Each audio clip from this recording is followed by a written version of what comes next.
Hey everybody, I'm coming back at you today. I've noticed a lot of YouTubers are doing what they're calling story time, and I guess this video would kind of be a story time video, but it is one that I think kind of has a lesson for everybody.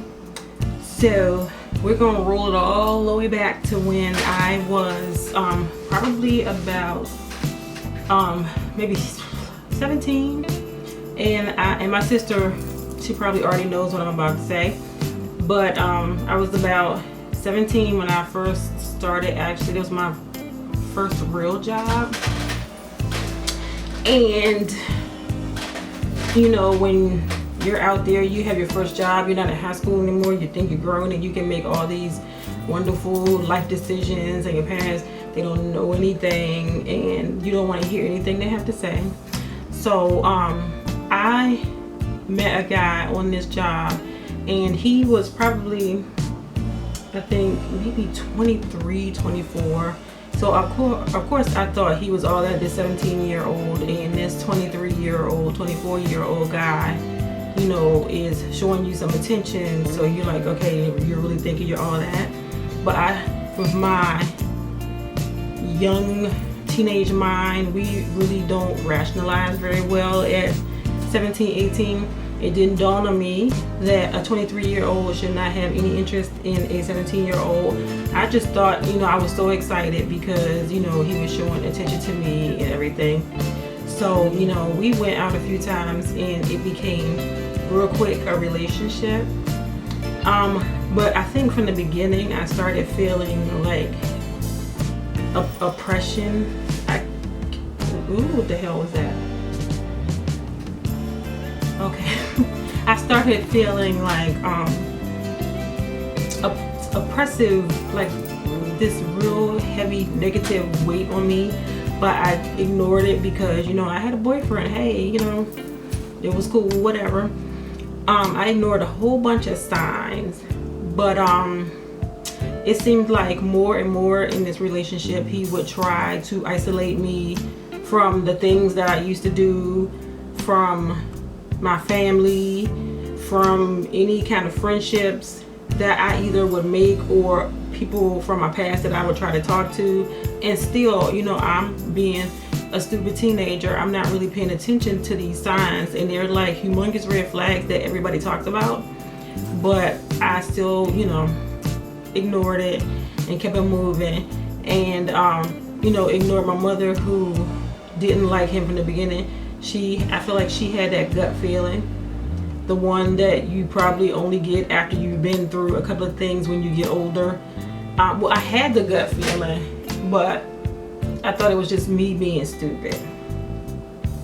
So like when I initially met him, he was living with, I think, his sister and brother in a house in DC. So I would go there, and we still were pretty much isolated. We weren't together with other people in the house. It was like everybody else had their own thing, and I swear I still felt like the house didn't feel good to me. I felt like whenever the time we spent in the house was done, I was so glad to get the hell out of there. And you know, I don't know why I didn't listen, but I just hated going over there, but I just kept going. So eventually this guy moved out into an apartment on his own, and I was like, okay, cool, this is going to be something nice. But he started to get like really, I wouldn't even say really, he was abusive. He was just freaking abusive. He actually started to do hitting at that point, and we would get into fist fights at that point. And that new apartment became the new oppression for me, the new place that I didn't want to go to, because I knew that this wasn't right. But in my mind, I couldn't come up with a plan not to go there.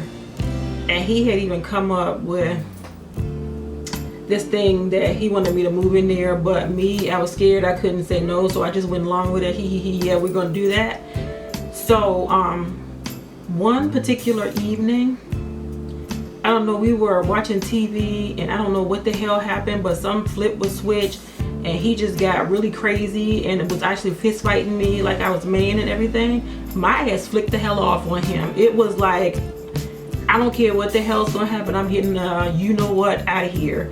This is not going down today. So I'm fighting back as hard as I could fight back, and as soon as that thing was over, I didn't care what I left. I grabbed all my shit and I was gone. I ran to a place like farther than I thought he would look for me. So there was a metro, so I ran all the way to the farthest metro instead of getting on the bus. Then I took that metro and got off at a stop that wasn't my normal stop and got on another bus to go home so he wouldn't be behind me. But as soon as I got home, that was it. That was all. I'm like, no, I'm not gonna be one of those stupid abused people who, and you know, I'm thinking that, I'm sorry, you know, a lot of people have gone through this, but in my mind at 17, I was like, I'm not gonna be one of those stupid women who get stuck in relationships and the man's beating their ass every day and they're taking up for him. I'm not doing that. So at that point, we were never together again. I never went to his place. I didn't accept his calls. I avoided anywhere where he thought I was going to be. And I had started school. I don't know how he knew I was in school, but he showed up in my school one day and I saw him outside. So I politely backed my little behind back up to the little vending area, break area, and called my mom, who called my uncle. My uncle came up there and he was ready to have his ass. And my stepbrother was ready for him too. So I had a lot of backup. But that was the last time. I was never alone again. But the sad part about it was it shaped, because that was my first real relationship. It kind of shaped what I thought about men and how I approach men like immediately after.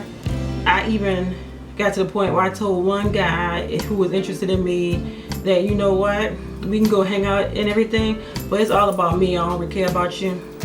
So, you know, if this ain't gonna work, it is what it is. You can keep it stepping. And I felt like I was angry for a long time, but I also had fear of somebody doing that same thing to me. So I wouldn't let anybody in close enough so that they could actually do that. And I think still to this day, I still kind of have a wall up because I don't want to get into that type of situation. I still have that fear of that person coming back into my life again and this whole drama starting all over, and I just don't ever want to go there again. I dropped, sorry.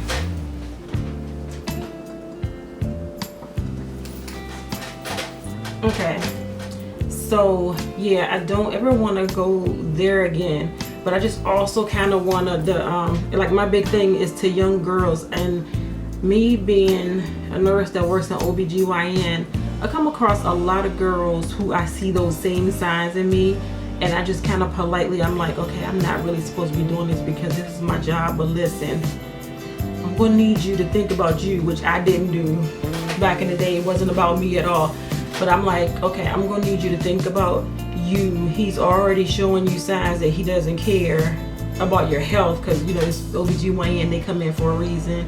Young girls come in for a reason. But he doesn't care about your health, and then he's making you the culprit when you know you're the only one sleeping with him. So number one, you're not that important to him because there's somebody else. And if he's talking to you any old kind of way, or it's like all these red flags, and if I have that conversation now, those red flags pop up, and I'm like pulling somebody to the sides like, look, I have to pull the big sister card on you now, but this is not a relationship that I feel is healthy. I mean, I'm like, I know you're gonna do what you're gonna do, but I just need you to see the signs. I just don't want anybody to have to start off life in a relationship, or their relationship, the same way I did, and then they have like these same feelings like I have, like you have to protect yourself at all costs. If things look like they're not going down right, you retreat and you run because you're scared that everything's gonna fall apart and you're gonna be in a situation that you can't get out of. But anyway, yeah, that is, I don't even know if it's a story time, but it's just a story of something that happened to me. And you probably saw that I had a video way back of kind of about the same thing. but not a specific situation. But yeah, teenage girls, yeah, I'm gonna need you to kind of look if he's isolating you and all of that, and especially if he puts his hands on you, you try to get away as soon as you can and never go back. That's my takeaway. But thank you for listening to this story. I don't even know if I'm going to post this video because I'm feeling a certain kind of way about it. I don't know, but if you see this, I did it. Thank you for watching, and I will catch you in the next video. Bye.